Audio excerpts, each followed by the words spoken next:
Halo semuanya, selamat datang kembali di channel ini. Jumpa lagi dengan saya Vicky Impong. Bagaimana kabar kalian semuanya? Aku berharap teman-teman semua di rumah bersama dengan keluarga tercinta selalu dalam keadaan yang sehat. Di video kali ini kembali lagi kita akan menyaksikan cuplikan video perpolitikan hari ini, apa yang terbaru. Semoga ini bisa menjadi tambahan informasi terupdate kepada kalian semua dan bisa mengedukasi. Tanpa perlu banyak basa-basi, kita akan segera membahas videonya teman-teman satu persatu dan let's do this. 2045 TV tuduh survei kepuasan publik Prabowo disetir Pak Jokowi. Ya, 2045 TV ini adalah gerombolan orang-orang yang sakit hati kepada Pak Jokowi. Salah satunya Denny Siregar, teman-teman ya. Karena mereka mungkin adalah orang-orangnya PDIP kalau nggak salah, teman-teman ya. Coba kita bahas apa yang dikatakan oleh Pak Ade Armando. Jokowi, kata Iwan, ternyata adalah penjahat. Iwan mengaku merasa harus menceritakan kisah ini agar banyak orang tahu narasi hasil survei itu tergantung siapa yang memesan. Survei tentang keberhasilan Prabowo ini pun dilakukan untuk menjebak Prabowo agar menyangka bahwa semua baik-baik saja, padahal kondisi lapangan tidak semacam itu. Kalau jebakan itu berhasil, Prabowo akan hancur. Apa yang dikatakan Iwan Chan ini adalah bualan tingkat tinggi atau kebohongan berskala besar. Survei yang hasilnya menunjukkan tingginya tingkat kepercayaan publik terhadap Prabowo dibuat oleh lembaga survei yang kritis terhadap Jokowi. Pimpinan indikator Burhanuddin Muhtadi sangat-sangat kritis terhadap Jokowi. Mereka tidak dipesan Jokowi untuk menjebak Prabowo. Tingginya kepuasan terhadap Prabowo memang sulit dibantah. Tuduhan bahwa lembaga penelitian berbohong karena diperintah Jokowi sangat keji. Dan tuduhan Iwan bahwa manipulasi penelitian ini sudah dilakukan sejak era Jokowi berkuasa juga sungguh menjijikkan. Mana pernah Jokowi mengarahkan timnya untuk berbohong. Untuk itu mungkin ada baiknya Iwan menyebut siapa leadernya yang meminta dia berbohong. Mengapa 2045 TV menjadi begitu frustrasi dengan keberhasilan Prabowo? Menyedihkan. Oke teman-teman ya, kita tahu bahwa 2045 TV ini dulunya itu membela Pak Jokowi mati-matian. Dulunya itu adalah channel-channel yang membahas tentang dukungan mereka kepada Pak Jokowi dan pemerintahan. Dan juga menentang keras tentang adanya tindakan radikalisme seperti Rizik Sihab dan sebagainya. Dulu Pak Ade Armando mungkin satu wadah di Cokro TV bersama dengan Denny Siregar, teman-teman. Tapi ketika Pilpres kemarin semuanya berubah. Ya, semuanya frontal menyerang Pak Jokowi karena mereka tahu Pak Jokowi sudah tidak bersama dengan PDIP lagi, dan sampai detik ini mereka tidak berhenti-hentinya untuk menyebarkan fitnah bualan-bualan mereka kepada Pak Jokowi, teman-teman ya. Adalah tujuan mereka untuk memfitnah dengan skala yang besar seperti yang dikatakan oleh Pak Ade Armando. Masa survei kepuasan publik kepada Pak Prabowo disetir Pak Jokowi? Coba kalian telaah dulu, teman-teman. Seberapa keji hinaan fitnah mereka kepada Pak Jokowi yang tidak pernah henti-hentinya sampai hari ini. Apa ini lagi, teman-teman ya? Mereka bilang Palestina. Mereka bilang bela Palestina, tapi ujung-ujungnya mau ganti Pancasila. Jangan tertipu drama pengasong khilafah. Pemerintah, hentikan gerakan makar ini sekarang juga. Nah, di sini kita akan melihat keseriusan Pak Prabowo, apakah benar akan serius dengan kelompok-kelompok seperti ini, teman-teman. Karena kita tahu Pak Jokowi di era pemerintahan Pak Jokowi benar-benar menentang habis-habisan, bahkan melarang ormas seperti FPI dan HTI. Di sini kalau melihat rekam jejak Pak Prabowo pernah tergabung dengan kelompok ini, teman-teman, dalam Pilpres waktu dia melawan Pak Jokowi dalam beberapa tahun yang lalu. Ya, di sini Pak Prabowo pernah, tapi kita akan melihat, teman-teman, apakah Pak Prabowo sudah benar-benar berubah dan ingin menentang paham mereka tentang ingin merubah Pancasila menjadi khilafah dan tetap menekan ormas-ormas seperti mereka, karena mereka mulai bermunculan nih, teman-teman ya. Mulai bermunculan. Hati-hati. Kita harus melihat konsisten dan komitmen seorang Pak Prabowo atas tindakan-tindakan atau kelompok-kelompok yang separatis seperti mereka ini, teman-teman. Jangan sering ngajarin orang lain sebelum Anda mengajari diri sendiri. Dengar itu Bu Koni. Praktekkan dulu, baru Anda bisa punya reputasi dan kompetensi untuk mengajar dan mengajari orang lain.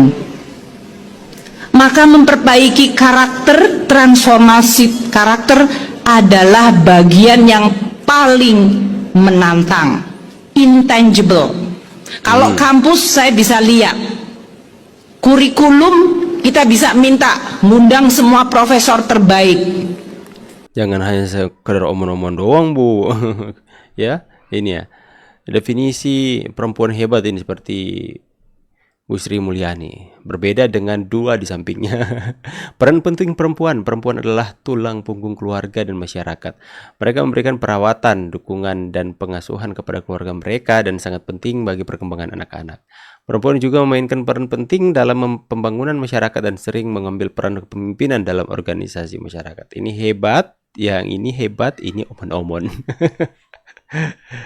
Aktivis HTI Hozinuddin diusir warga karena tolak proyek strategis nasional PIK 2. Terus udah pada Aktivis tahu kan HTI. kalau akhir-akhir ini tuh viral video Ahmad Hozinuddin bentrok sama warga Banten karena doi dianggap provokator untuk menolak pembangunan proyek strategis nasional Pantai Indah Kapuk 2. Kalau dilihat-lihat videonya sih bentroknya itu lumayan kecot, men. Nih, lo lihat deh.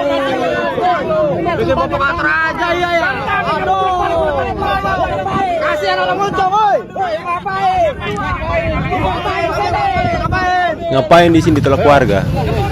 Kalau mau hidup jangan di Banten loh. Ini bumi Allah. Ini bumi Allah. Ajar Pak dia.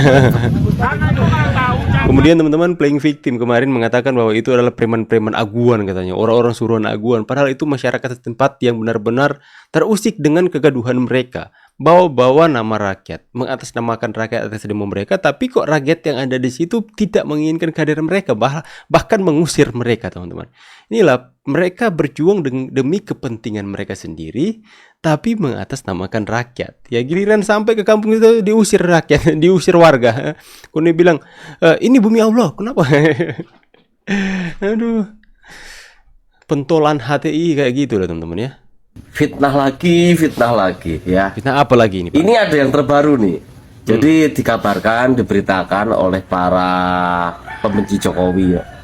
Dikatakan kalau orang-orang yang datang ke rumahnya Bapak Jokowi itu adalah mereka bagian dari settingan. Ada yang mengkoordinir. Mohon maaf ya. Saya ini salah satu saksi ya, salah satu saksi dari ribuan orang yang datang ke sana. Dan saya sendiri datang tanpa dikoordinir. Saya jauh-jauh dengan uang pribadi saya datang. Bahkan saya ingin datang lagi. Luar biasa. Karena apa? Rasa kecintaan saya terhadap Bapak Jokowi. Rasa kecintaan mereka terhadap seorang pemimpin yang pernah berjasa untuk bangsa. Kalau dari kalian bilang ini settingan, ketemu sama saya. Nih, muka saya kelihatan. Ketemu sama saya. Yuk, buktikan bareng-bareng. Settingan atau enggak? Biar kalian tahu. Ya, Mas, mereka itu hanya benci saja ya, sakit hati saja. Mereka yang selama ini teriak kuar-kuar, masyarakat Indonesia muak dengan Jokowi, masyarakat Indonesia benci dengan Jokowi. Tapi kenyataan di lapangan, rakyat tuh menunjukkan kecintaan mereka sampai seperti abang ini. Rela mengeluarkan uang pribadi untuk datang bertemu dengan Pak Jokowi.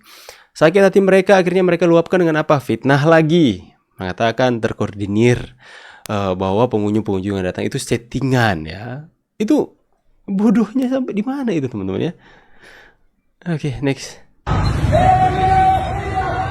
Nah, hati-hati dengan kelompok ini. Katanya aksi bela Palestina tapi keluar-keluar menyebarkan paham khilafah.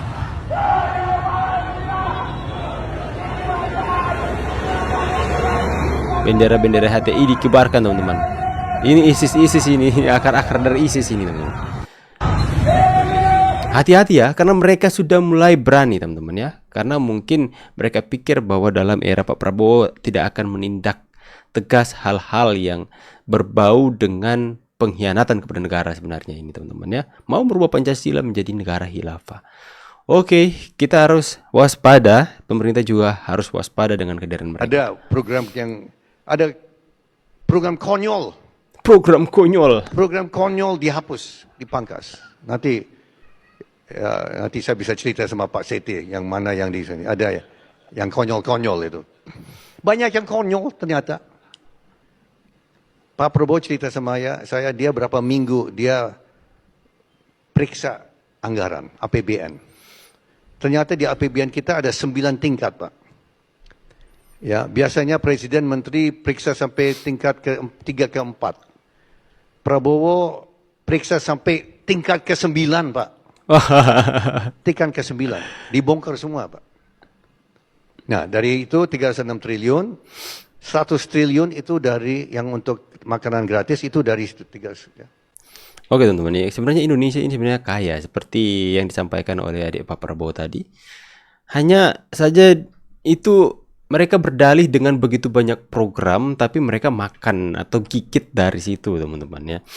Ya permainan lah agar supaya bersih, tidak terbaca korupsi karena ada program-program. Tapi akhirnya ketika ditelusuri oleh Pak Prabowo banyak program-program konyol ya. Kekonyolan-kekonyolan itu yang mereka pergunakan untuk sebagai dalih untuk agar supaya dana tercurah dalam program tersebut dan mereka bisa memainkan segala sesuatu di situ. Ya, misalnya dalam anggaran dari pemerintah untuk curahkan dalam program tersebut, misalnya program pencegahan stunting ya, seperti Pak Jokowi katakan sebelumnya bahwa ada 50 miliar program stunting. Ya, 10 miliar biaya perjalanan. 10 miliar lagi biaya penginapan. Misal seperti itu bisa dipermainkan seperti itu teman-teman. Makanya saya bersyukur jika pemerintah hari ini benar-benar concern serius sampai ke tingkat ke-9 teman-teman ya. Jadi semoga program-program konyol, hal-hal yang nggak berguna dilakukan itu ditiadakan dan anggarannya lebih dialokasikan kepada hal-hal yang bermanfaat lagi. Maka ya kita akan lihat nanti good job pemerintahan hari ini, makanya kepuasannya tinggi teman-teman ya. Tapi ya di awal ada fitnah lagi, kepuasan kepada Pak Prabowo settingan Pak Jokowi katanya. Ada lucu sekali teman-teman ya. Yang dulu saya itu penggemar 2045 TV, orang-orangnya saya gemari, tiba-tiba ya ketahuan belang asli mereka. Saya pamit dulu teman-teman. See you on the next video and God bless. Bye guys.